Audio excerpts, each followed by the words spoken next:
Hey, have you ever found yourself standing on a ridge, trying to spot the distant eagle while your old binoculars shake and the view turns into a blurry mess?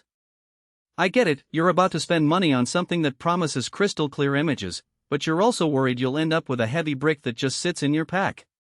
That's why I wanted to walk through the SWAROVSKI OPTIK EL832 before you decide. Link is in the description if you want to check the product details on Amazon. First off, the biggest thing people ask about is whether these binoculars actually live up to the lightweight and compact badge. The EL series weighs under a pound, and the 832 form factor means they slip into a jacket pocket or a small day hiking pack without feeling like you're lugging a cannon. I've taken them on a weekend trek up the Appalachian Trail, and after 3 hours of climbing, they still felt as light as the first time I slipped them on. That low weight translates directly into less fatigue when you're holding them for extended birdwatching sessions or while you're waiting for a wildlife sighting at a waterhole. Now, let's talk about the optics because that's where Swarovski usually shines. The balanced HD optics claim isn't just marketing speak. The lenses are engineered to give a flat field of view, meaning the edges stay as sharp as the center.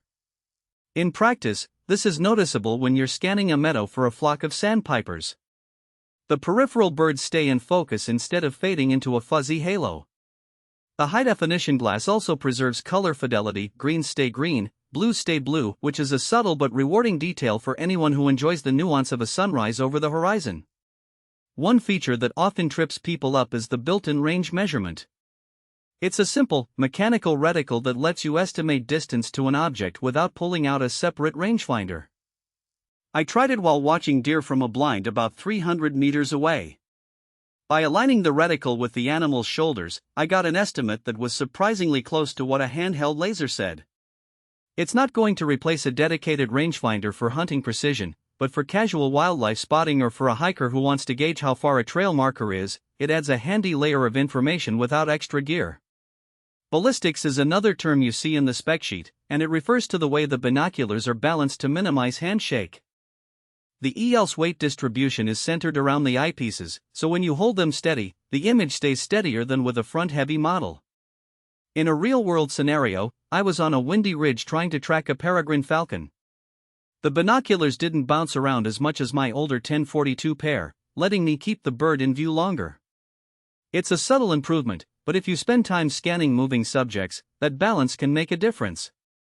So, who should actually buy the EL832?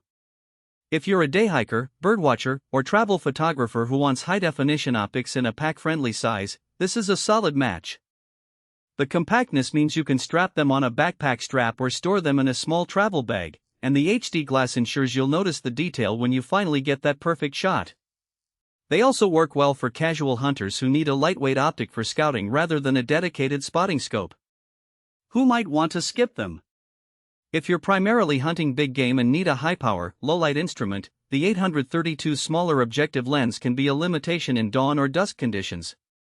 Larger objective binoculars say 1042 or 1250 gather more light, which translates into brighter images when the sun is low. Also, if you're looking for a binocular that can double as a marine instrument, the EL doesn't have the waterproof and fog-proof sealing you'd expect for a boat-based setup. Finally, the price point is premium. If your budget is tight and you can settle for a decent pair at half the cost, you might want to consider a mid-range brand instead. Let's dig into a couple of practical strengths that often get overlooked. The focus wheel on the EL is smooth and clicks into place without any wobble. That tactile feedback means you can lock focus quickly, which is handy when you're moving between subjects at different distances. Think hopping from a close-up flower to a far-off mountain peak. Another advantage is the eye relief, which is generous enough for people who wear glasses. I tried them with my prescription lenses on, and the full field of view remained usable without having to pull the binoculars away from my face. On the flip side, the compact size does come with a trade-off in low-light performance, as mentioned earlier. The 32mm objective lets in less light than a bigger barrel, so in heavily overcast conditions the image can feel a touch dimmer. This isn't a deal-breaker for most daylight activities, but it's something to keep in mind if you plan on using them at sunrise or sunset. Also,